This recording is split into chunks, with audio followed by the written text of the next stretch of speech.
All right. So today joining me on the Beneverse Movie Channel is Jason Alley, one half of Sactown Movie Buffs. And Jason, we're talking after hours today. Are you excited?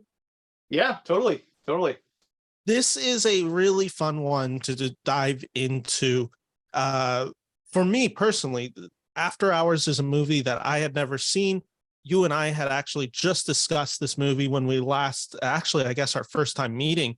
We were talking about it because the Criterion collection of it was about to come out in like a week or two. We now have it. Did you end up picking it up? Oh yeah. Oh yeah. I have it. Like I haven't watched my Criterion version yet, but I do have it. Yes.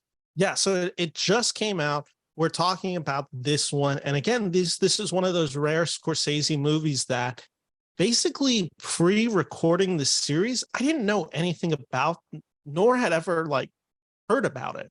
Like I think I had heard the name After Hours and I Mhm. had seen like the 1980s posters of it, but I had Right. never actually like maybe connected that it was Scorsese. But with that all said, Jason, throwing it back to you for a second, what when I emailed you originally, and we'll get into your background in a second, but when I emailed you slash gave you a choice of which movie to choose, you were pretty fervent in your wanting to do After Hours. Yeah. Yeah. It is. It is by far. Well, I don't know by far because Scorsese's a great director, but it is definitely my favorite Scorsese movie, and it has been for a long time. I probably saw it for the first time. Geez, it's probably been 20 plus years ago now. But I don't know if I knew right away that it was my favorite Scorsese movie.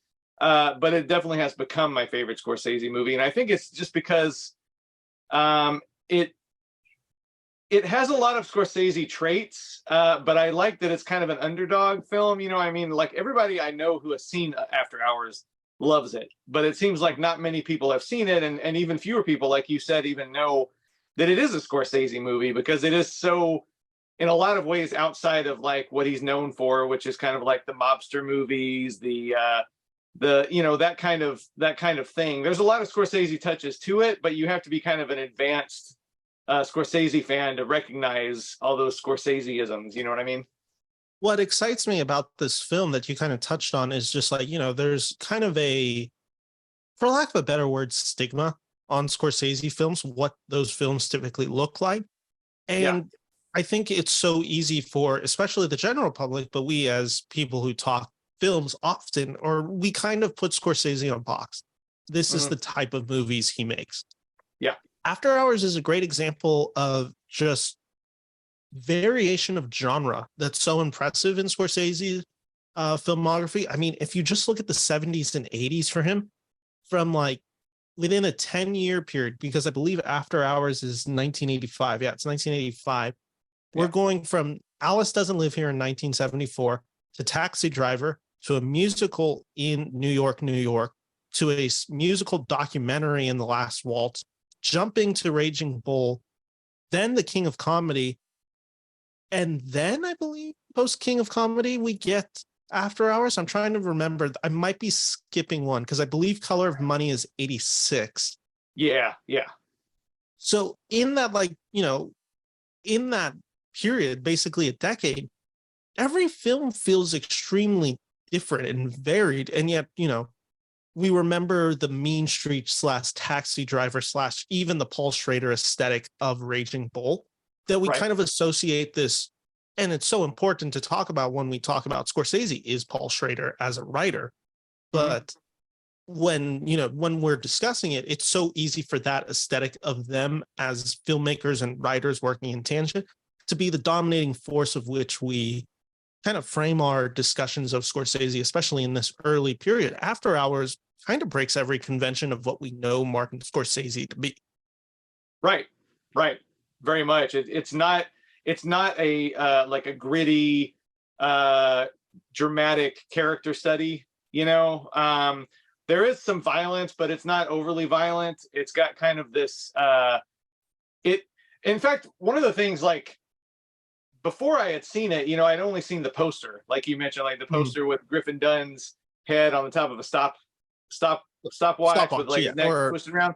It mm, looks like a wacky comedy. You know what I mean? Like, and not that I have anything against wacky comedies, but it's not a wacky comedy. It is a comedy and it is wacky sometimes, but it is a lot weirder and stranger and darker and richer and just like better than I always thought the poster made it look kind of like a throwaway movie, you know what I mean? But it's not at all.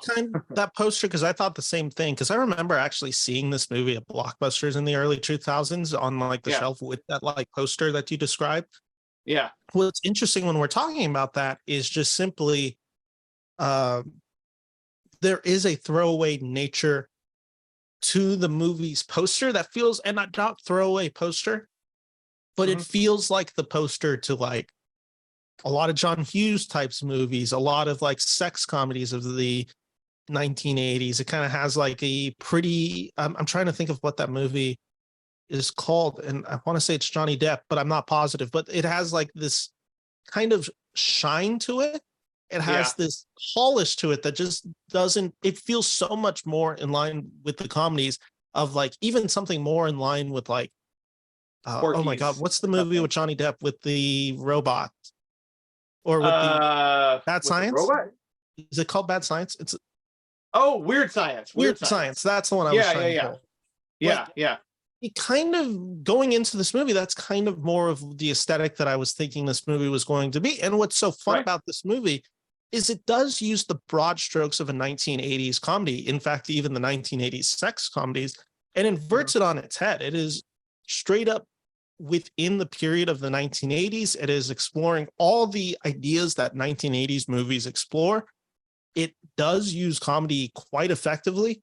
And yet at the same time, you're right, it does have this distinct style where you're like, oh, that is Martin Scorsese's imprints in it. And that is what makes this film, at least for me, when I was watching it for the first time, such an underrated gem that I really just had no clue about. And that's all kind of centered around this main performance in Griffin Dunne, who really gives a challenging type performance that, again, we'll jump into that as we talk about certain beats within this film. But this is a performance that really needs to work. Otherwise, the movie itself falls apart. And if Dunne just plays it either too sympathetic or too antagonistic, the film's the film's tone is just a mess. And it's this, he's the center point for this, to be honest, at times, very messy, very loud, very maximalist type of filmmaking that Scorsese is achieving. Right. And Jason, just like, I wanted to ask you just one thing about After Hours before we really jump into this, but do you remember, I know you mentioned you'd seen the film handful of years ago. Do you remember what caused you to see it? Was it just the Martin Scorsese-ness of the movie where you're just like, this is a movie I didn't realize was his, or was this kind of something that you ended up discovering? I honestly don't remember, because I mean, it was fairly old when I saw it. You know, I saw it probably probably in the late 90s, early 2000s, and I don't really know why I saw it. I must have rented it. Again, like the box art / poster was never something that drew me in. So it may have just been that I heard from somebody that it was really good, or I was, thumbing through my Leonard Maltin book guide, which I used to use all the time back then, that I think gave it 3.5 out of 4. And for Leonard Maltin, that's a pretty high rating. So I would take, at the age that I watched it, I was very tuned in to like critically acclaimed films. So I think maybe I might have read an article or seen a review that like heralded this movie, or it could have just been like me trying to fill in the blanks of, here's a Scorsese movie that I haven't seen. I don't remember. All I know is like when I watched it, I was like so tuned into it like right away. It's just my kind of movie in so many different ways. Where people listening to this via audio, you don't get the joy, but I get the joy of seeing Jason's background right now, which is all Blu-rays, DVDs, TV shows, etc. And with that question, Jason, is because I know obviously you and Kier do Sactown Movie Buffs. Kier will be on the show. I guess I can spoil it now. He'll be on for Goodfellas. But my question with that all was like, where did that love of film start? And then specifically, when was the first point you remember being introduced to the guy we're talking about today, Martin Scorsese?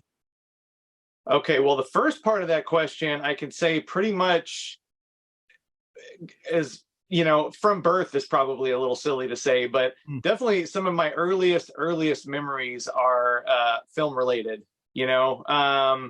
I think I can't remember a time before I really loved movies. I mean, like, I guess Michael Jackson's Thriller was maybe like the first time that like a piece of art, even though it's not technically a film, it kind of is because it's, a 20-minute short film, really. That was the first thing that really grabbed a hold of me. And that came out when I was 5 or 6. So that's pretty young. And then I know seeing Gremlins in the theater when I was, again, I want to say 7 or so, whatever year that came out, 6 or 7, and how terrified I was to see it because it was, I think it was PG-13, and it was my first PG-13 movie. But yeah, pretty much my whole life, I mean, I've been into movies, and with Scorsese, particularly, the first film I ever saw of his was Cape Fear, actually, because it came out in 1991. I was 13 at the time. I had no conception at that age who Martin Scorsese was. I didn't know that it was a remake, any of that. I just knew that like it was a movie that I went to see with my family, and it was really scary and exciting and cool. And I don't know what the next one I was or when I became aware of Martin Scorsese as a film director, but it wouldn't have been too long because it was when I was around 15, 16 that I really started getting tuned into directors and filmmakers and reading reviews and all kinds of stuff like that. I was just talking with a guest, and all these episodes are what's it called? Being recorded out of order. So yeah, I'll be talking about this, and someone who's been following this whole series might be like, I don't remember this conversation happening. That's because you'll hear it later. I don't remember what episode we were talking about, but I had this theory, and I want to see if it's actually true for you, is for a lot of the great filmmakers, we discovered them as children, right? Like we end up watching those movies like George Lucas. We all watched Star Wars at a certain age. Steven Spielberg, we all watched Jaws, Indiana Jones. Even like discovering people like Harold Ramis for Groundhog Day or Landis for, Ghostbusters. Like there's Robert Zemeckis is another great example. My favorite film is Back to the Future. And like, those are all films that, I watched at a certain age because my parents showed it to me. Scorsese is this interesting one where typically I feel like for most people who are really into it, you kind of have to stumble into Scorsese because they're not typically films that you're being shown as a child. Yeah. Like, his films are quite graphic and quite violent and quite sometimes just straight up just inappropriate for children. That like we learn about one of the most influential filmmakers at such a young age. And yet for Scorsese, we can't really access / even understand it until we get a little bit older, which makes Scorsese always feel like this little bit, maybe not an outsider, and especially now because, he's amassed so much acclaim in his career, but it certainly doesn't feel as popish, I should say, as like a Spielberg does. Right. And did you have that feeling when starting to watch Scorsese movies? Yeah, absolutely. It is something that you kind of roll into when you start becoming like a real film fanatic. You know what I mean? Because there's the ones that like everybody has seen. Well, not really. I mean, it's kind of a stretch these days to say everybody has seen Raging Bull or Taxi Driver or even Goodfellas, I think. But it is, I think it's exactly what you said. It's like you don't see these movies until you're a little bit older, and then you have to like go the extra mile to take a real interest in them to see beyond the ones that everybody has seen, to go back and see The Last Waltz or The Last Temptation of Christ, or even Mean Streets, for instance, I saw in a film class. I saw that when I was in college in a film class. It makes me think it must how it is now for people who are like a few years younger than me, because now he has made some family films, like Hugo, I think is a great movie. And maybe I wonder how it is for younger people seeing Hugo as a kid and then like looking into his filmography and how surprised you would be to see some of these more visceral, violent movies of his. Yeah, and I prefaced that all with the idea that Scorsese is very hard to understand if you are really like below the age of 21. Like these are very adult stories and you have to have very adult experiences. And that's a hard thing because, you know, kind of the same way you're talking about. I have those same Leonard Maltin, Roger Ebert books. I subscribed to E-Weekly from like 2011 to 2014. Like I was getting all those magazines. So you'd see guys like Scorsese mentioned amongst one of the greatest filmmakers. And then I watch, you know, Raging Bull for the first time or Taxi Driver for the first time or Goodfellas for the first time. And I just don't get it. Like you just don't fully understand. And it's the same thing with The Godfather. Francis Ford Coppola was another director where I'm just like, I don't get the acclaim for these movies necessarily. And then you go back, you watch them when you're older and you're like, oh, okay, that's what makes sense. And that's such a fun thing for me to be discovering when I'm going through this filmography, because this isn't a filmography that, again, I'm quite aware of Scorsese's filmography. I had a pretty good understanding of most of his movies. Certain of these films I hadn't seen since like I was 15, like Taxi Driver, when I rewatched it a few months ago. I think the last time I watched it was 15. And then going into this, it's so much more rewarding. And in talking about Scorsese specifically, the thing that excites me isn't just the genres that he's able to tackle. It's this ability of complete control at a young age that Scorsese has as a director, where After Hours is could be a tonal mess, and it could be scattered brained. It could be style over substance. And it's not. Like, it's such an impressive achievement that he has such a great control of it, especially because if you look in his filmography, this is his first real, I don't want to say first real comedy because I know The King of Comedy is technically a comedy.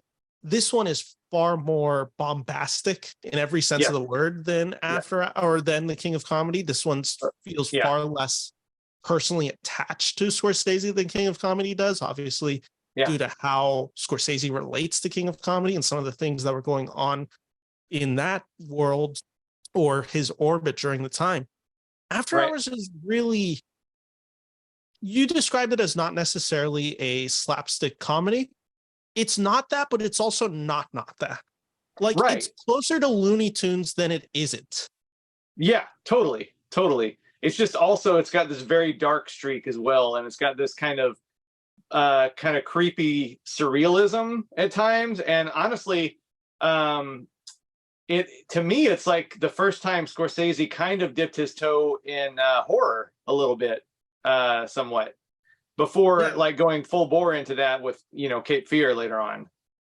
Yeah, no, there are certainly elements of it. And for those, and if you're listening, why haven't you seen this movie? But for those who haven't seen After Hours, I was trying to think of the perfect way to surmise it.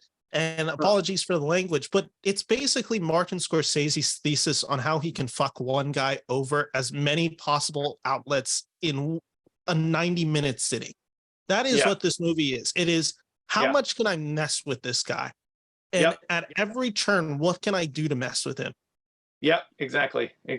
And like you mentioned, like Griffin Dunne is so great in this role, as he plays it so perfectly. You know, I mean, he's just like you said, he's not, like, he is definitely the audience surrogate, you know, so we sympathize with him, but he's not blameless. You know, he's not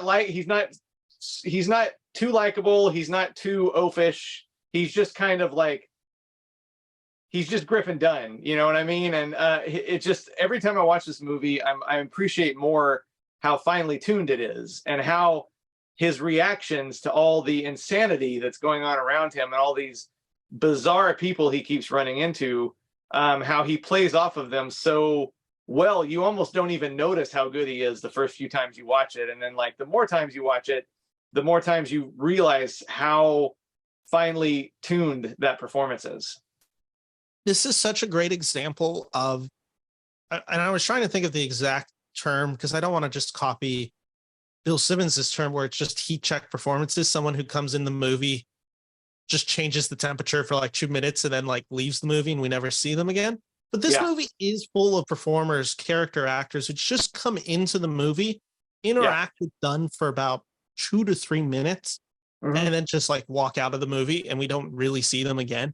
And that's the impressive thing, because that's where I mentioned this film could feel so scatterbrained. There are so many characters in this movie to the point that, you know, I don't remember Griffin Dunn's character's name. It looks like it's Ollie Hackett. Is that supposed to be an L?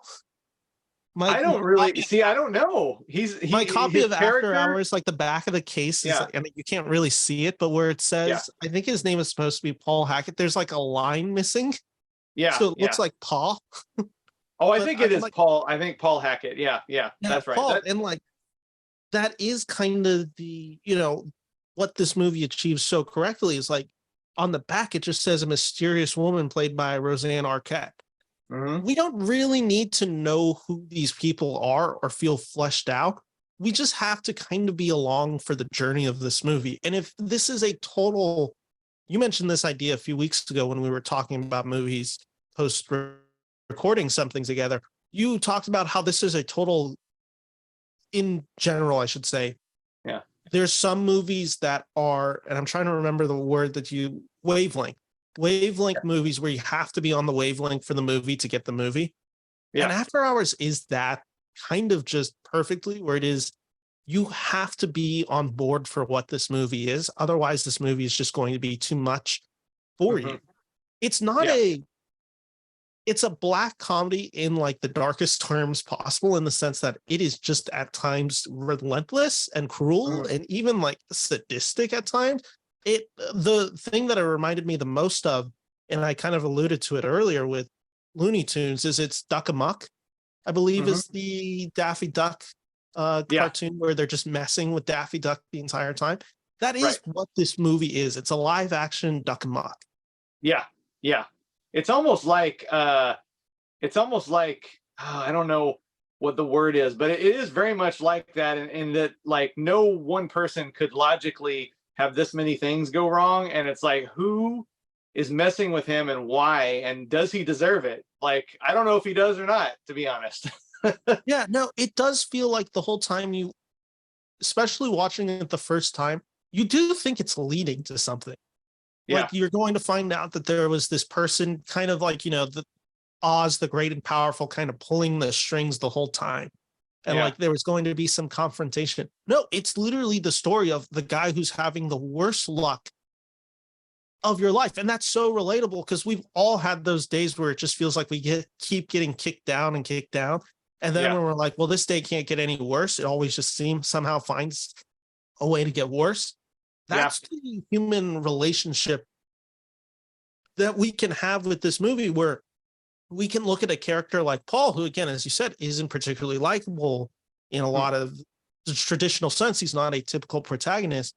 You by the hour mark of the movie, you do just feel for this guy, of someone who's just like, I want to go home.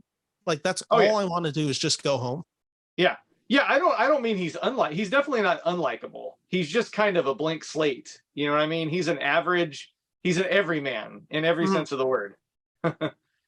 Yeah, no, he is that. And it's, I think we should probably start jumping into this movie, but some of the performers in this movie that I just wanted to briefly mention, we have Linda Fiorentino.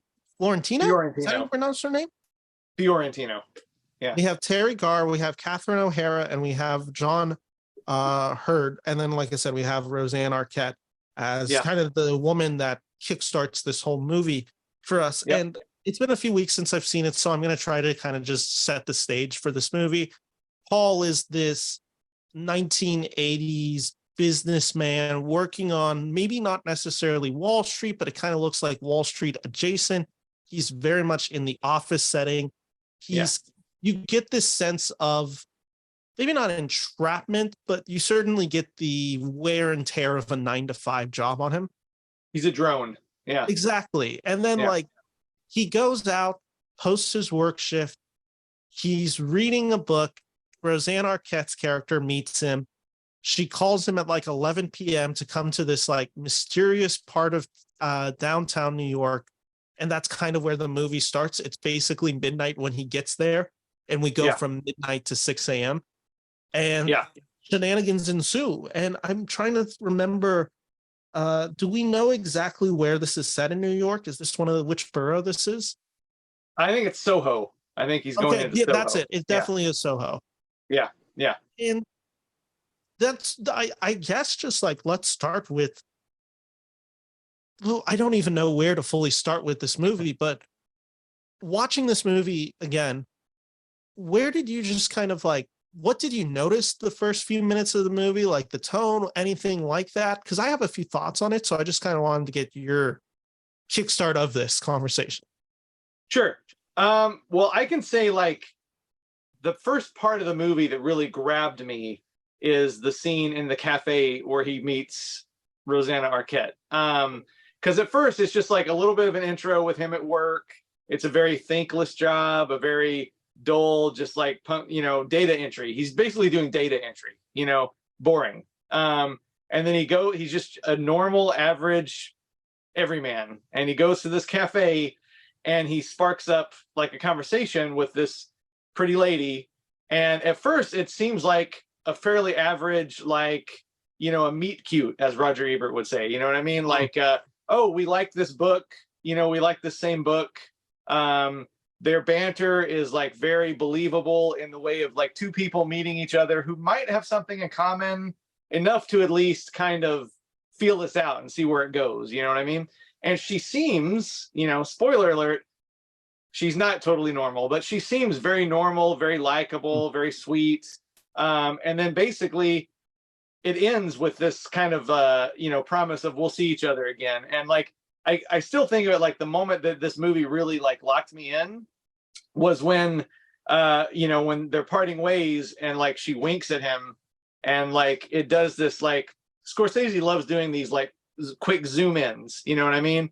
And it's just like, she winks at him and it zooms in and it just locks you into this like this is going to go somewhere and I want to see where it goes. You know what I mean? And it's like, it's very much like, I don't know, just in that like 1 second or 2 seconds, there's so much like the way she winks, the way it zooms in, it's like, this is going to go somewhere interesting. I don't really know yet, but I want to see where it's going. And, in hindsight, we know how bad it does go, of course, but at this point, it seems like, and you can kind of understand, like, he would want to follow this up. He thinks a connection has been made. He thinks this is going to be a great night. He thinks, honestly, the whole first half of this movie is about how far someone will go just on the chance they might get laid, frankly. You know what I mean? And that's the 1980s element of this movie, which is just straight up like what you're willing to do for sex. Yeah, basically. That's if I said what I said earlier was the thesis, this is kind of the secondary thesis. How much are you willing to do and put yourself through?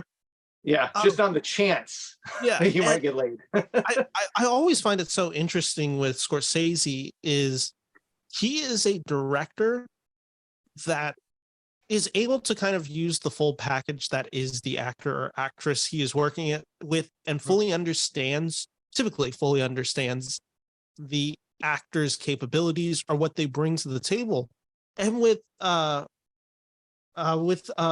in this movie, he understands what a few other directors will understand about Rosanna and her sister. Oh my God, what's her sister's name? Patricia. Yeah. They kind of have crazy eyes. Like there's something just like slightly just unnerving about both of them. They're both pretty but odd. Beautiful. Yeah. But like it's the fact that allows Tony Scott to use her sister in True Romance. Yeah. It's a great movie. It's what Tarantino sees in them, and I believe Patricia is in Pulp Fiction. I hope I'm getting that right. My brain's kind of just scattered all today. Yeah, it's all right. He understands how to use her, and this is kind of a thankless role for Arquette Mhm. because she essentially is, for lack of the better word, she's not necessarily the object of this movie, but she's the catalyst of this movie. For sure. We have to get Griffin Dunn's character in this location for the movie to start. Yeah. So that's Yeah. that's really her role of the movie. And she does kind of just disappear as the movie Right. goes, like quite literally, in the sense that, and again, spoiler alert, Yeah. her character dies like within the first 30 minutes of this movie, I believe. Something like And that. Yeah. that's what ends up becoming this movie, where it's just now he has a dead body. Now he's in a place where he can't get home. He doesn't have any money. He's been robbed. Their place is being robbed. He's trying to go get someplace. He gets locked out. They get locked out. They drop keys, all this stuff, everything bad that could happen. He's Yeah. covered in rain, so he's soaking wet the whole time. Yeah. All that is what this movie fundamentally is. And like I said, it's a thankless job for her, but it is also what this movie is about to a degree. And what I find it so interesting when we're talking about this movie is I mentioned this 1980s, the sex comedies of the 1980s. And essentially this movie is kind of in vain with that, where, we already discussed this is one guy trying to get laid and the worst day of his life happens. Yeah. This is a movie, like, we have to remember in the 1980s, especially in New York, Wall Street is busting and everyone is on cocaine in this era, especially in New York, like downtown business district. Yeah. So there is this kind of realism in the sense that when we're watching this movie set in 1985, you have a businessman who works in the business district of New York, or at least semi-adjacent to that, I should say. He Mhm. goes out after his 9 to 5.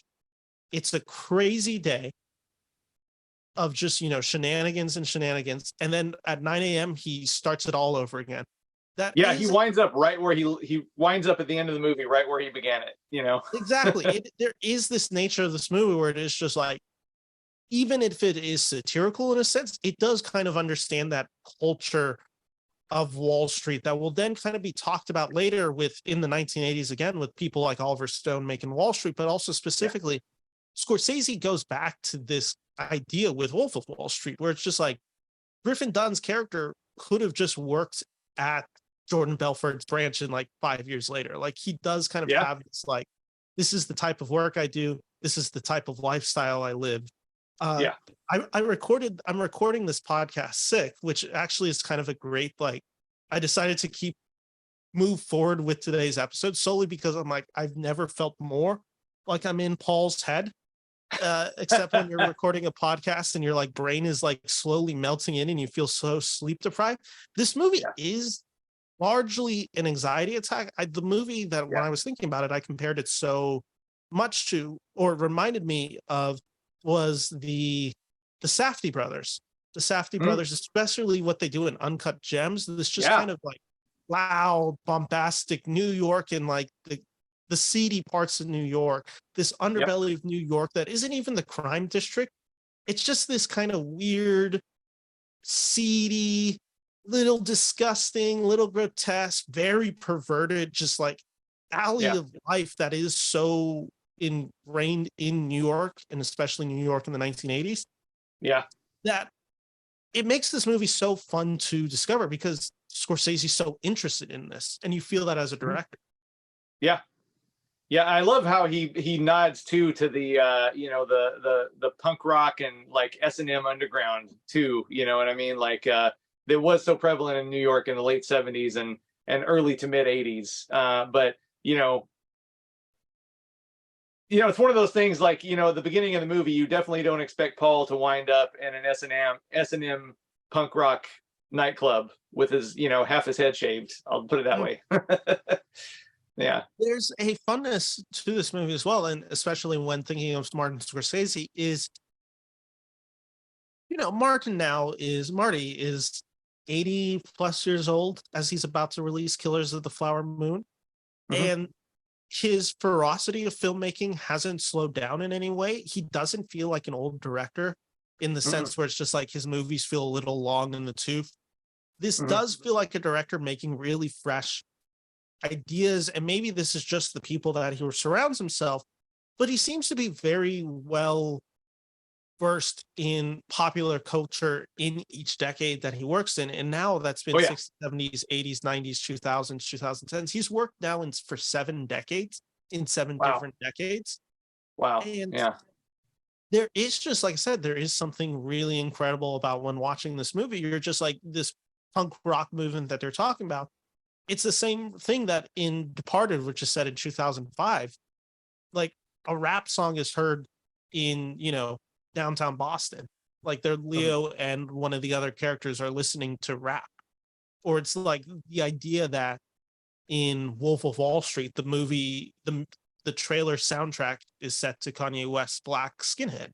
Like there is this thing that keeps Scorsese so grounded in it, is kind of an understanding of the zeitgeist, which is very difficult for directors to do. It is very hard to remain relevant for 7 especially decades. as they get older. Yeah.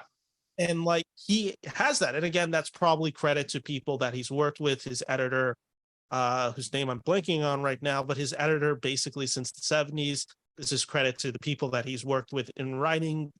But it is a kind of amazing thing. And After Hours is really this fascinating piece, because 1975 Taxi Driver, 1985 After Hours, a decade later, and this New York that he's exploring feels so different, yet so in line with each other. Yeah. It's just like I said, it's a really fun project. And the Criterion Collection does mention Michael Bauhaus's kinetic cinematography. The cinematography in this movie is something else. It is it's so well edited and so well shot that it really does just support this movie. When watching this movie, Jason, was there a scene for you that you just kind of were like, that is so impressive visually, or so impressive just as a filmmaking?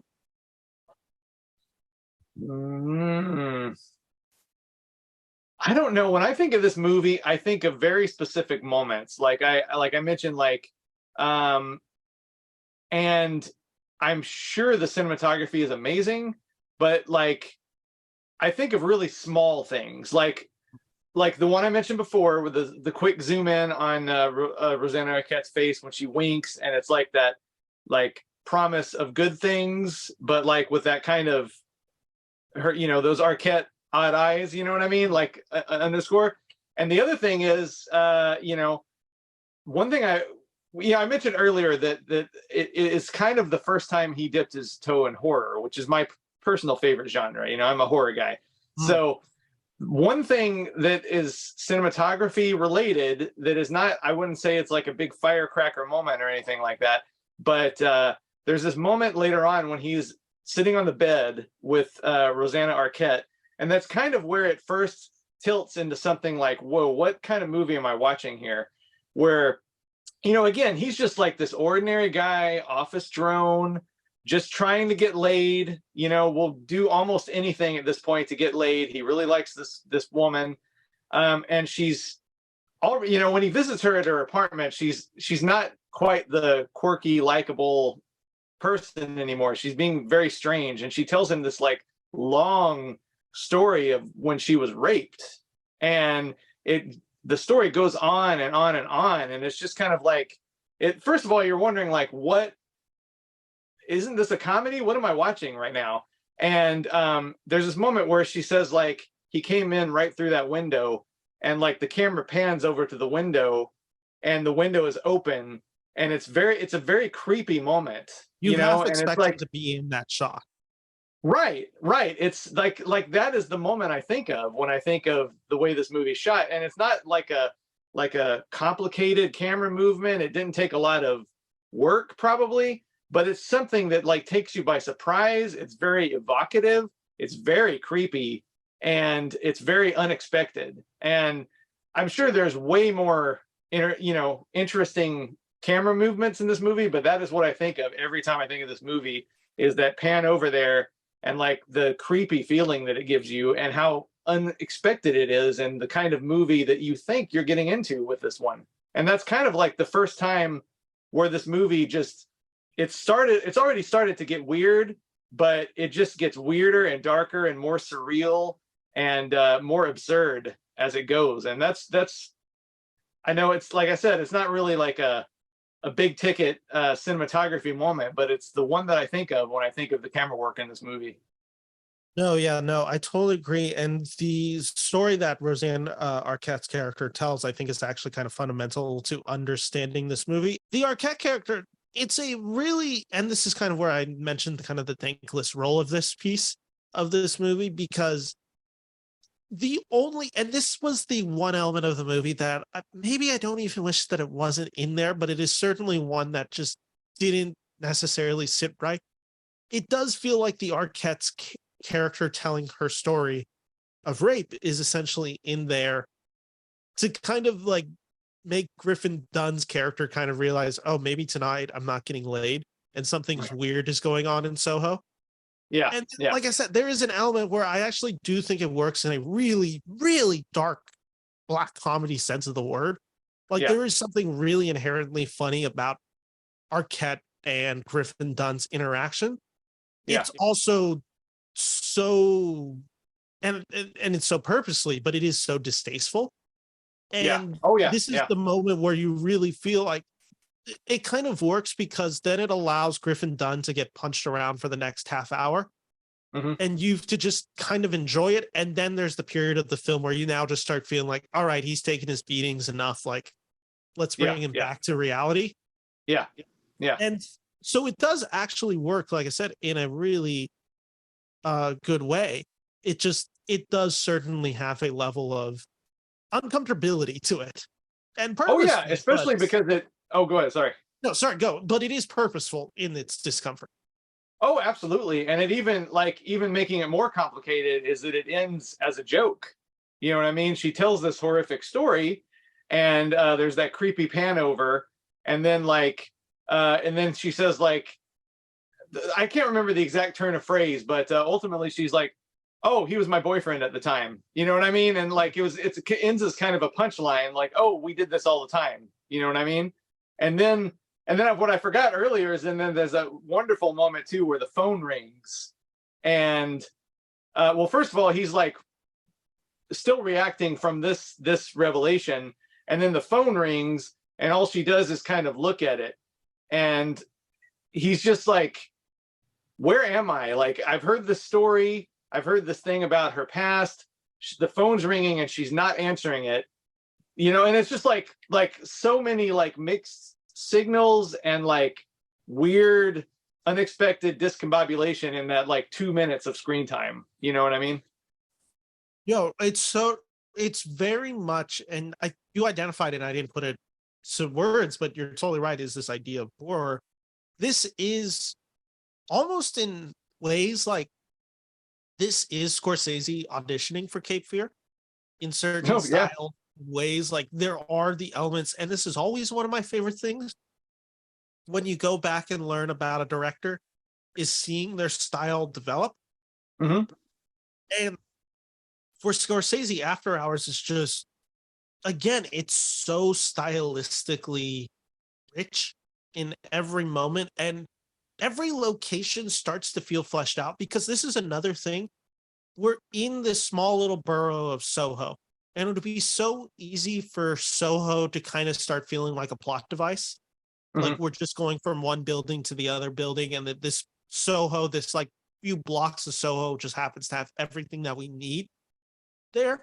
There is a geometrical realness to this movie where it does really feel like, oh, by the end of this movie, when he's running from this diner to this bar, back to their apartment, across this street, like all that stuff, you really do start feeling like, I understand where we are geographically, where we're going, how long it takes to get from each place to the other. Because the first few minutes of this movie are definitely disconcerting, because it takes you forever, and it's kind of wisely done on Scorsese's part, and also the soundtrack or score of this movie, I should say. For a good half of the movie, we don't know what time it is. And then as the movie goes on, we kind of keep getting reminded what time it is. So we kind of see the day progress. But for the first half of the movie, we're kind of just as sleep deprived as Griffin is, where we're just like, it could be 12, it could be 3, it could be morning. Like we really don't know anymore. And that works to the advantage of, just like I said, setting up the stakes of this movie. And so much of this movie is just like, it's frustrating. That was one of my favorite experiences watching this movie, where you're just like, what are you doing in this moment? What are you doing in this scene? Like, there's so much of those decisions where it's just like, why can't you just wait it out in this bar that's apparently allowing you to stay there? And it is such a fun movie to experience, especially for the first time. Yeah. Yeah, because it's so unpredictable. So unpredictable. You truly never know what's going to happen next. Yeah, much like Paul. And you have both. We have both. Is it just Cheech and Chong? Is it just Cheech or Chong, or do we get both of them in this movie?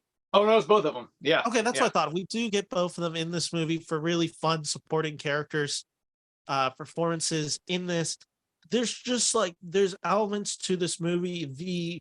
One of my favorite scenes is when we go to meet the bartender.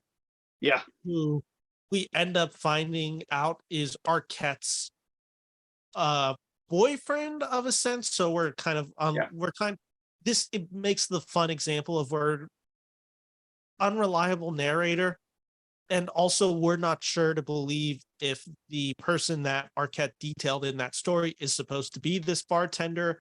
So we don't actually know if this guy's violent. We don't know if this guy's actually a sweet guy, because our impression of this guy is he seems to be a sweet, trusting guy. But then if you base it off on what Arquette said about a boyfriend of hers, you're like, this guy might be a sadistic fuck.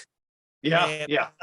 That's kind of what allows this movie is to be fun, is we never return to that, in the sense of like, that question's never answered.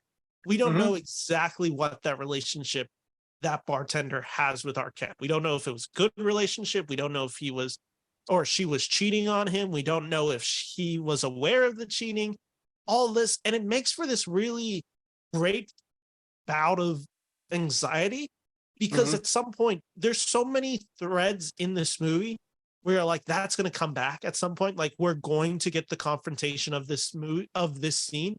So it makes the movie feel completely unpredictable, because it's just never resolved. You don't need to know what happens to this bartender and the fact that his girlfriend just killed herself, and what that means for Paul's relationship and this bartender's relationship. But at the same time, you also just feel like it might come back at any second. Right. It's like, it just keeps, some things reoccur, some things don't. There are so many unanswered questions. It kind of reminds me, like, have you ever done, like, on the 4th of July, those, I don't even know what they're called. I think they're called snakes, actually, where you light a match, and it looks like this little round thing, and then you light it, and then just kind of like lifts up in the air and goes all these different directions. You know what I'm talking about? Yeah. It's kind of like that. It's just like, the moment where he meets Rosanna Arquette is like the ignition point, and then after that, the narrative just goes like that, and like around and like sideways, and then it just stops. There is such an explosiveness to this movie, especially the ending, where he finally just gets to his desk. He sits down, and it all just kind of like collapses, and you have this big grand orchestra playing as it then cuts to After Hours. Like, there is something. He is so drawn, and I mean him, but I mean Scorsese is so drawn by operatics in his telling of the story, where it's not a Greek tragedy, but at the same time, it kind of has this tragedy feel to the whole movie. It's such a, like I said, watching the movie, what I was just shocked with is, I'm like, under any other director, this movie's a disaster. Like, I mean, a career killer disaster. Like, in any scenes, because even like the casting of Griffin Dunn isn't like this actor that we have this huge relationship to, especially now. But I'm even trying to think, in 1984, I'm trying to think what he had done right before After Hours. I mean, it wasn't right before, because it was 4 years before, but the other main movie that I know him from is An American Werewolf in London. Yeah, that is definitely the other one. And then he has a few other ones like before After Hours. So between An American Werewolf in London, he has The Fan, he has Johnny Dangerously, and then he has After Hours. So like, there is certainly like, And honestly, at the time this movie came out, it's one of those movies, like, it's hard to believe like what people didn't see at the time. But this movie did not make very much money at the box office. Critics were not, I don't think they were hostile to it, but I think most critics were not impressed for the most part. And I remember reading somewhere that Griffin Dunne's, I can't remember if it might have been Paulina Kael, or referred to him as a second-rate Dudley Moore. Yeah. Yeah. So, which I don't agree with. I think he's one of those actors that, again, it's why he's perfectly cast in this role as just kind of this blank slate character. He's kind of a blank slate actor, and I don't mean that as a slight. I just mean that as he's not the kind of actor that's going to. He's not a Brad Pitt. He's not a Paul Newman. He's not a Robert De Niro. That's exactly the thing. Like, the obvious kind of casting in this movie is, why don't you just put De Niro in the Paul role? And the movie doesn't fundamentally work with De Niro in the Paul that role. would change it irrevocably. We kind of need to know nothing about this movie. We have to know nothing about this character of Paul, and he has to be such a blank slate for us, because if he's not, then we're watching the movie, and essentially we're watching and we're like, well, we have to know something's going to come up with De Niro because he's Robert De Niro. He has to get that moment in this movie. Yeah, he's going to have a hero moment, or it's going to have to be, more about his evolution as a character, which is not. He doesn't evolve at all. He doesn't have time to evolve. He's just trying to survive. Exactly. And that's why De Niro wouldn't fundamentally work in this part, is because you need to have De Niro, especially at the time of which this movie is made. De Niro has to have some sort of resolution in it. And the film works because it doesn't have a resolution. And you're right, because this is a movie that comes out in 1985. And this is always the point that I tell people when I'm talking movies with them, is every era has certain number of filmmakers who by the next decade become irrelevant.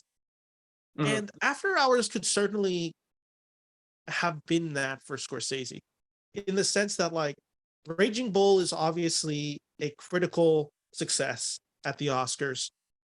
I don't think it's a great financial success, if I remember that correctly. But then post that, for sure, King of Comedies, After Hours, and then Color of Money kind of revives him for a bit. And then obviously Last Temptation of Christ does a lot to his career that will be really interesting to get into. But, like, there is a realistic chance that if Scorsese never made The Color of Money or Goodfellas or Casino, like, all within the next 10 years, he's this director that we kind of stopped thinking about in 1985. And we look at this movie After Hours and we think, oh, like, this is a really underrated movie of this guy who made incredible movies in the 70s. And this is kind of where it all just, goes wrong. Audience, critical success, all kind of goes away. And he's never able to rebrand himself in the studio system. And that's why Color of Money is such an important film in Scorsese's career, because that film revitalizes Scorsese in the eyes of mainstream Hollywood. Yeah. But this is certainly, like I said, the fun thing about After Hours, and that's why I think this Criterion release of this movie is so important, is this easily could have gone forgotten, and largely does go forgotten. But I hope with the Criterion release of this, it does allow people to kind of rediscover this movie. Right. I think it's great that it's finally on Criterion, because before now it's never been available in high definition. Like, I had a DVD that looks okay for a DVD, and it had never been released on Blu-ray to my knowledge. Never even like available streaming in high definition. It was still standard definition. So I can't wait to finally watch this copy, because it'll probably be like seeing it for the first time. It is so fun to discover one, and that's actually something that I was on to kind of promote this series. I was on the Criterion Collection Reddit page, basically showing off the Criterion collections of Scorsese that I picked up during their July sale. We're recording this July 30th, so basically the second to last day before the Criterion half off sale ends. And so obviously, to kickstart this series, I bought all of Scorsese's Criterion collections for the most part. I bought all the theatrical movies released on Blu-ray or 4K. I bought the musical documentaries that were available, and I bought the Scorsese shorts, which is his short films, including Italian American. Uh, and so I shared it to the Reddit, just kind of saying, what was the next movie that you want to see Scorsese? What title of Scorsese do you want to next see Criterion release? And then, like, when you get the answers, one, it's a rewarding thing because you see how many people have different relationships with Scorsese, where they're like, the fact that this title is not out there is kind of like a crime, or other cases where it's just like, and you also just realize, like, especially for me doing this series, it's not that Scorsese's movies are lost to time, but they are certainly in danger of becoming far harder to watch in this age of streaming. Like New York, New York is one that I had to ship the Blu-ray to me from the UK and play it, because otherwise I couldn't watch it on Blu-ray. Now I think there's DVD copies of it still semi-available. Yeah. Like there are copies, like After Hours, like you said, until July 12th when it released on Criterion. This was going to be a harder movie for me to come by. Take out the fact that, like, if Criterion never released The Age of Innocence, some of those other titles, especially the documentary titles, those would have been extremely hard for me to get a copy of. And so that's why, that's why I value what Criterion is doing with this. And I don't want to do this as like a free plug for them by any means, but this is certainly, if you haven't seen After Hours, my endorsement of it is just simply buy it and watch it. It's worth it. Movie. Yeah, it's worth a blind buy for sure. Yeah. And I before we kind of end this, just because I was curious, because I asked the same question to the Reddit page. What were and maybe you don't know all the releases for Scorsese. Are there any other Criterion Collection releases that you'd love to see them do for Scorsese? Like, is there any titles for Scorsese that you're like, I wish I had this in 4K? Yeah. Well, one that already exists and I just don't own it. And I love The Last Temptation of Christ. I think it's a great movie. I just haven't picked it up. I know Criterion has already released that. It's just one that I haven't gotten yet. Yeah. Let me think. Probably Mean Streets or Taxi Driver. Both movies that I haven't seen in a very long time. But also undeniably some of his most well-known movies. And I'm sure, I don't really keep track of, why this one hasn't been released and why, maybe there's a reason why Taxi Driver and Mean Streets aren't on Criterion. But they certainly seem like they should be, and they probably will be eventually, hopefully. Yeah. I think eventually we will get all of Scorsese's titles released on Criterion. Yeah. The ones that I was just like, in doing this series, that I'm like, why is King of Comedy not a Criterion release? Like that one too. Yeah. Obvious. I'd love to hear the director's approved edition of that where he's giving commentary. They're doing exclusive interviews. That one's rich with history that I would love to see on there. Right. Kundun is another one where I'm just like, how is this one not out there? And obviously this one's a really messy one because of China's basically abandonment of this movie and forcing Disney basically not to release this movie or fail to promote this movie.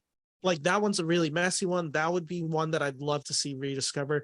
The other one that I was just kind of shocked with is just like, and maybe this is just like, kind of the fool errands of me. The fact that The Irishman is only available as a Blu-ray copy. Oh, is like crazy to me. Like you can get it as a Blu-ray copy Criterion. But it's like that one should have been a 4K so easily. Yeah, didn't Criterion just kind of recently start doing 4K though? They did. I think they did it in the last year or two, which is just like, you kind of think they'd go back and reissue Irishman. Yeah, they might do that eventually. I know a lot of other labels are going back and re-releasing titles they've already released but in a 4K edition. So I wouldn't be surprised if they did that. I know I just bought Eraserhead on Criterion and it's a 4K. I was just about to mention that one.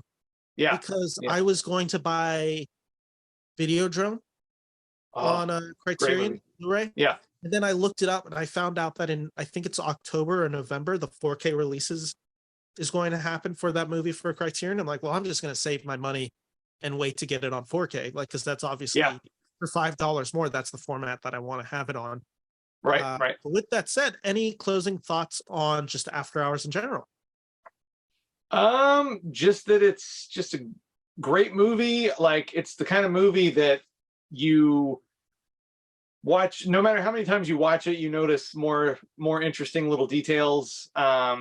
It's got such a wonderful, like, revolving door of great supporting performances, which is another thing that's really interesting. How again, we'll keep going back to Griffin Dunn, and it's so interesting that the first few times you watch it, your attention is drawn by all these supporting actors, by Rosanna Arquette, by John Hurd, Will Patton, Linda Fiorentino, Terry Garr, Catherine O'Hara, the great Catherine O'Hara, all these, like, kind of weird supporting characters that, again, come in for just a few minutes at a time and really divert your attention. And how it takes a few viewings to really notice how finely tuned Griffin Dunn's character is. Yeah. And just, it's, we talked about this, I know, when we talked in person. Like, one of my favorite subgenres, kind of unofficial subgenres, is the one crazy night movie. Movies that are set over a 24-hour or significantly less period. And to me, this is like the ultimate one crazy night movie, because that is the movie. It's about one crazy night where, just an average, ordinary guy has the worst night of his life. And it's funny, it's weird, it's surreal, it's absurd, it's creepy, it's very New York, very Scorsese, and it's just like so many reasons why it's my favorite Scorsese movie. I agree. This is going to be a fun one because, and I've already teased this throughout the series, I'm not releasing my top 5 for Scorsese until we get to the Irishman episode. And okay. That way I can also be fully equipped to make sure I've seen everything before I rank and hopefully rewatch some stuff. But I think you've definitively said this is your favorite Scorsese movie. Yep. And so with that, let me just ask you before we kind of wrap things up, what's your top 5? Okay, so I've been thinking about this, and I'm going to have to do something a little bit controversial, Sure. which is discount some of the more, I'm just going to say, like, I haven't seen Raging Bull, Mean Streets, or Taxi Driver in a very long time. Yeah. It's been a very long time.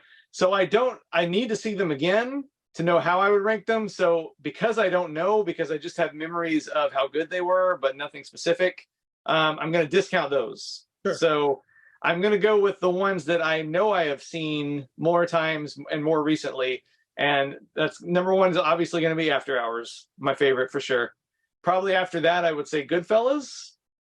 Number 3 would actually be another kind of like offbeat pick, which is the Last Waltz. I think The Last Waltz is an amazing movie. I'm a big fan of the band, and it's just a great musical documentary. After that, I would probably say, geez, man, this is hard. Probably The King of Comedy after that, and probably rounding out the top 5 as it stands now would be The Irishman. I think The Irishman's an amazing movie. Great list.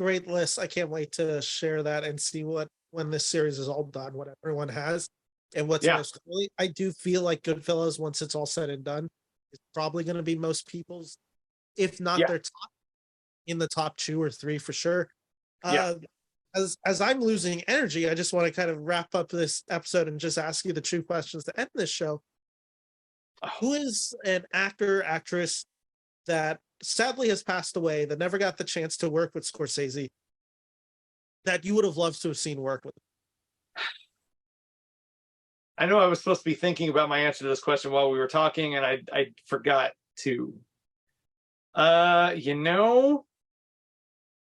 I think this is probably not the greatest answer ever, but I just recently watched a really good documentary about Rock Hudson. Sure. And I think Rock Hudson would have been an interesting pairing, I think, between Martin Scorsese and Rock Hudson.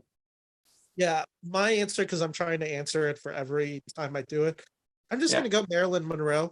There is an aspect of her that I'm just like, I think she could, when she was allowed to play comedy, which, she's not asked to do a ton in her career in the sense of like a traditionally well-written part for Monroe to play. Yeah. like Billy Wilder would give her. Give Yeah. her like give her the Arquette part in After Hours. And there's like Yeah. something about that the mystery of it, the kind of, and obviously she'd be older doing it, so maybe like 1960s Monroe Yeah. doing this role. There's Yeah. certainly something where, because what Monroe never got to do a ton in her career is, and what Dominic fails to do but tries to do in Blonde, is kind of explore the seedier, darker side of Marilyn Monroe, kind of her upbringing. There Yeah. was certainly another level that Monroe could have hit, a little bit darker character actor that she never really was asked to play because she was such an obviously sex icon bombshell. Yeah. Yeah. It's just like, give her this type of role, and I think she would have knocked this type of performance, just come in and steal the whole movie. Yeah. Yeah. I can definitely see that for sure. And then with that said, Marty's 80 years old now. Who would be an actor, actress that you would like to see cast in a future Scorsese movie? So they're still alive. We're assuming he probably maybe has like 1 to 3 movies left in him, depending on, how long he continues to work. Yeah. Yeah. Man, I don't know. Maybe Ryan Gosling, maybe? I don't know. I'm not good with these kind of questions typically. I like the Gosling pick. I really like the Gosling pick, just because of obviously what we saw him just recently do with Barbie. Yeah. He's another guy that can just play comedy, kind of pitch perfect. He's another character actor that's just like, Scorsese would understand how to use the bigness of Ryan Gosling, the subtlety of him, the movie star qualities of him, all of that to wonderful. The intensity. Yeah. Exactly. Like, I really do like that pick. I'm trying to think who mine would be for this, and I don't. You know what? I'll stick with the Barbenheimer theme. Okay. I'll go Robert Downey Jr. Okay, yeah, he's definitely. And I already reviewed Oppenheimer, but what I talked about it was there was such a welcome return, and I don't want to spoil Oppenheimer because I believe at this moment you haven't seen it, correct? Oh no, I have. I'm just behind on posting reviews. I saw them both got it. Within it. I didn't see them on the same day. I didn't do the double feature thing, but I saw Barbie on Friday and Oppenheimer on Monday. Yeah, of that week. Did you see it at 70 millimeter in IMAX? I did. I've seen it twice now. It's incredible in that format. Yeah. Honestly, I want to see it on a regular size screen. It was great on IMAX, but I kind of want to see it on a regular size screen to see it more of as a movie as opposed to an experience. Does that make sense? No, I totally agree. I'm going to see it one more time at IMAX because I just luckily got tickets again. Cool. So like, I'm definitely excited to see it for a third time. Yeah. But like, and I don't feel like this is any type of spoiler because by the time this episode releases, if you haven't seen Oppenheimer at some point, like, it's your fault or you're just not seeking it out. But like, Downey is asked to do an impossible part in that role, which is he quite literally has to go from the narrator to the mustache twirling villain. Yeah. And he does so with like ease. Like, I've never seen a performer just kind of come in there, change the literal temperature of the movie where it feels so much more cynical, really captures this bureaucratic idea that Nolan is hitting. And it's just such a display of charisma, talent, kind of reminded you, like, as much as, I love a lot of those Marvel movies, and specifically the ones he is, that is now a decade of incredible, sorry, not De Niro, Downey Jr. performances that we just didn't get. Like, there is, it's a lost era now where it's just like, how many more of these performers could we get? And I've already predicted it. I think Downey Jr. sweeps this year's award seasons. I think he's our best supporting actor without a doubt. Yeah, I am, I am wearing actually a Guardians of the Galaxy shirt, but I am not by any means a huge fan of like the Marvelization of, the comic book takeover, of the last, almost 20 years now, or 15 years or so. I like a lot of those movies, but I definitely do have mixed feelings about how they just kind of steamrolled over everything. And like you mentioned, Robert Downey Jr., I mean, I think it's great that he kind of had that great comeback as Iron Man. He was wonderful as Iron Man, but I am really glad more than anything that he's kind of out of that machine now. He can do performances like he used to before that. You know what I mean? Like movies like Zodiac, Less Than Zero. Even like him in Natural Born. Kiss Kiss Bang Bang, Killers. Yeah. Like, so what? Natural Born Killers is another performance where it's just like incredibly talented and incredibly charismatic. The thing about like him, like I don't know if you saw the documentary with him last year, Senior. It was the documentary about his dad and him. Oh no, I forgot about that. That one, so worth the watch because it's a really moving piece of art, because it's obviously the story of a dad dying from Alzheimer's, and it's also the story of their relationship, their complicated relationship, because they have a very complicated one. Right. Downey Jr.'s sobriety. It's a story about family. It's a story about just Downey Sr.'s influence in the film industry. Right. Like it's such a kind of the same way After Hours is, where it's just so much of everything, and yet it so perfectly flows together because you have the true leading, not performances necessarily, but the true anchor points of the movie are Downey Sr. and Downey Jr., that it's so rich in context and subtext, and it feels so honest. And like he's following that up with Oppenheimer, and then I think his next movie post that is he's going to be in I think it is Bong Joon-ho's next movie, or it's like an already HBO interested series or something like that. I don't remember. It's either Bong Joon-ho or it might be Park Chan-wook. Yeah, it's one of those two. And then like post that, he's in a movie where he plays like it's him, and I don't know if you've heard about this movie, but it's Adam McKay. It's Robert Pattinson will be playing a serial killer who realizes he can do much more damage by going into politics. And if I'm correct, like Downey Jr. is kind of his mentor in politics.